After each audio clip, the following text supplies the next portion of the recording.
హే hello hi నమస్తే welcome to cafe chai lovers India's first budget friendly cafe. మీరు CCL visit చేశారంటే ఇలాంటి board ఒకటి కనిపిస్తుంది. Show respect to our staff, they are valued employees. ఎందుకంటే నేను కూడా ఒకప్పుడు ఎంప్లాయీనే కదా. సీసీఎల్ ఈరోజు ఇంత సక్సెస్ సాధించిందంటే దానికి కారణం కస్టమర్సే. బడ్జెట్ ఫ్రెండ్లీ కెఫే పెట్టడం అంత ఈజీ కాదన్నారు, కానీ నేను చేసి చూపించాను. సీసీఎల్ టార్గెట్ ఏదో బ్రాండ్ పెట్టి ఫ్రాంచైజీ ఇచ్చేయడం కాదు.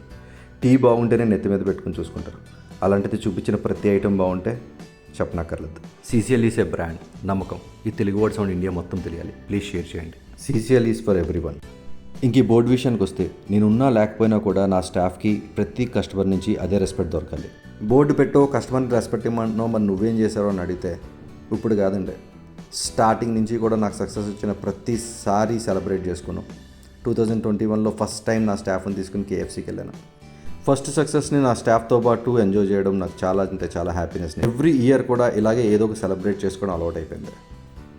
ఇక 2023లో స్టాఫ్ పెరిగిన తర్వాత ఫస్ట్ టైం మాల్కి తీసుకెళ్ళాను. సీరియస్లీ మా వాళ్ళు చేసిన రచ్చకి అక్కడ మేనేజర్ భయపడ్డాడు. ఎక్కడ ఈ బౌలింగ్ని రెగ్గొడతారేమో అని చెప్పేసి చాలా అంటే చాలా భయపడ్డాడు. ఇంకా నేనే రంగంలోకి దిగాల్సి వచ్చింది. ఒక్కొక్కరిని పట్టుకుని బౌలింగ్ ఎలా చేయాలో నేర్పించాను. ఆఫ్కోర్స్ క్యాపుచినో, కాఫీ లాంటివి ఎలా చేయాలో కూడా నేర్పించండి. ఇదంత కష్టం కాదు కదా. సీసీఎల్లో ఎవ్రీ ఇయర్ పార్టీయే కదండి. ఎవరైనా గుడ్ వర్క్ చేశారంటే వాళ్ళకి అప్రిషియేషన్ కూడా దొరుకుతుంది. ఎందుకంటే ఎంప్లాయీస్ అంటే స్లేవ్స్ కదండి, వాళ్ళకి కష్టపడి జీతం తీసుకుంటున్నారు. ఇక 2024లో అయితే మా వాళ్ళకి మంచి సర్ప్రైజ్ ఇచ్చాను. డిన్నర్ అయిపోయిన తర్వాత డైరెక్ట్గా క్రికెట్ గ్రౌండ్కి తీసుకెళ్ళిపోయాను. 3 hours ఫుల్గా ఎంజాయ్ చేసాం. Waiting for 2025 moment.